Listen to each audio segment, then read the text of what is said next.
Tazama, bikira atachukua mimba, naye atazaa mwana, na watamwita jina lake Imanueli, yaani Mungu pamoja nasi.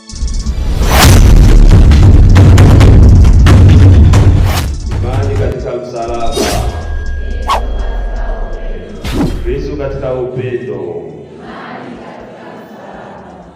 Ndugu zangu, kama tulivyoanza katika utangulizi, leo tunaadhimisha Dominika ya 4 ya Majilio. Tuko katika kipindi cha mwisho kabisa. Leo tumemalizia mshumaa wa mwisho kuwasha, kipindi ambapo tunafakari juu ya Yesu Kristo, siku ya kipindi cha kuzaliwa kwa Bwana wetu Yesu Kristo. Tunafakari juu ya kuzaliwa kwenyewe kwa Bwana wetu Yesu Kristo, aliyotwaa binadamu, waito umwilisho, kutwaa ubinadamu wetu katika nafsi ya Bikira Maria. Ndio tunatafakari ujio wake wakati wa kuzaliwa kwake. Katika somo la kwanza tulilosikia, tunasikia nabii Isaya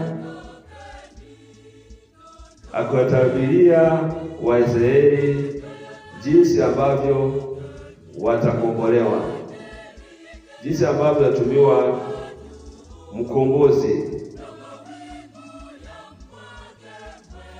Anasema maneno haya: kwa hiyo Bwana mwenyewe atawapa ishara. Tazama, bikira atachukua mimba, atazaa mtoto mwanamume, naye atamwita jina lake Imanueli, yaani Mungu pamoja nasi.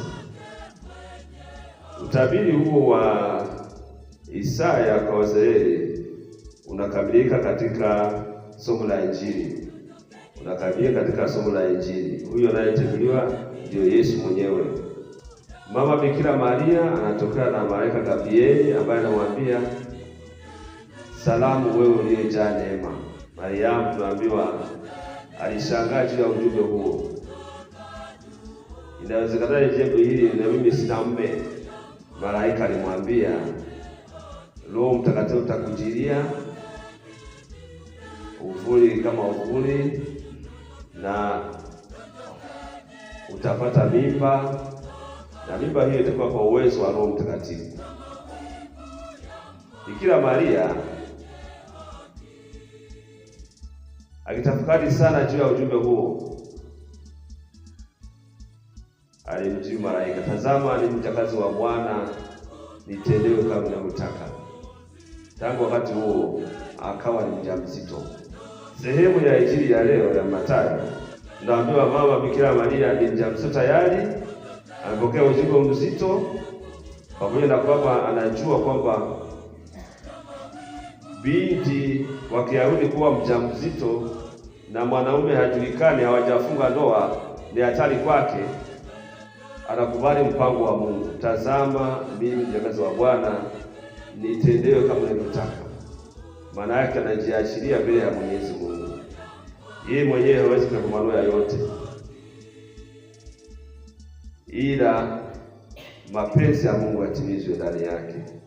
Injili ya Mathayo leo tunakutana na Yusufu ambaye ameshatambua kwamba uchumba wake ana mimba, na yeye sio msababishi wa mimba hiyo. Kwa hiyo anawaza moyoni, kadiri ya Wayahudi, kama msichana anagundulika ana mimba na huyo hajafunga naye ndoa, aliyempatia alipelekwa juu ya mlima na kupigwa mawe mpaka afe. Yote hayo Yosefu aliyafahamu, na hivyo anapotafakari juu ya mchumba wake, tunaambiwa anafikiria kumwacha mchumba wake kwa asili, asiwatangazie. Tena Mungu anasema hivi, naye Yusufu mumewe, kwa vile alivyokuwa mtu wa haki, asitake kumwaibisha, aliazimu kumwacha kwa asili. Alikuwa mtu wa haki. Haki ni nini? Haki ni kile ambacho napaswa kukipata kwa wajibu fulani niliotekeleza. Haki ni kama Yosefu anasema hivi, ningekuwa mimi ningefurahia kupigwa mawe. Je, huyu Mariamu anafurahia kupigwa mawe? Atafurahi kupigwa mawe? kwa sababu yeye ni mtu wa haki, asitaki kumwaibisha. Mara nyingi katika maisha yetu, katika familia zetu, katika mahusiano yetu, tunapenda kuaibishana, tunaelekea kuaibishana. Hata kama tunaelekea kuaibishana, mwingine hata anapenda kumwaibisha mwenzake. Yosefu hakupenda kumwaibisha nani? Mchumba wake Mariamu. Anasema lile ambalo usingependa utendewe, usimtendee mwenzako. Yosefu asingependa apigwe mawe yeye, na hivyo apende wampige mawe mchumba wake. Yosefu kwetu awe darasa la kwanza kuwa watu wa haki, lakini darasa la kutowaibisha wenzetu, kutopenda kuwaibisha wengine. Aliazimu kumwacha kwa siri, kumfichia uovu wake, udhaifu wake. Hakuna aliye mdhambi ambaye anapenda udhambi wake utangazwe hadharani. Kule kwa familia zetu, labda tumelala tumekula matembele, au na mume hajanunulia kitenge, au mke amepika ugali haujaiva vizuri. Je, ni halali kuwa kwenye kijiwe au kule kwenye kuchuta maji kwenye umbea na kutangaza udhaifu wa mume wako au mke wako? Je, huko sio kumwalika mwenzako katika familia? Ukiona umekula matembele ukasema nje ya nyumba, jana tulikula matembele, wale wanaosikia wanakuwa faida gani? Unapata faida gani ya kutangaza maovu ya familia yako?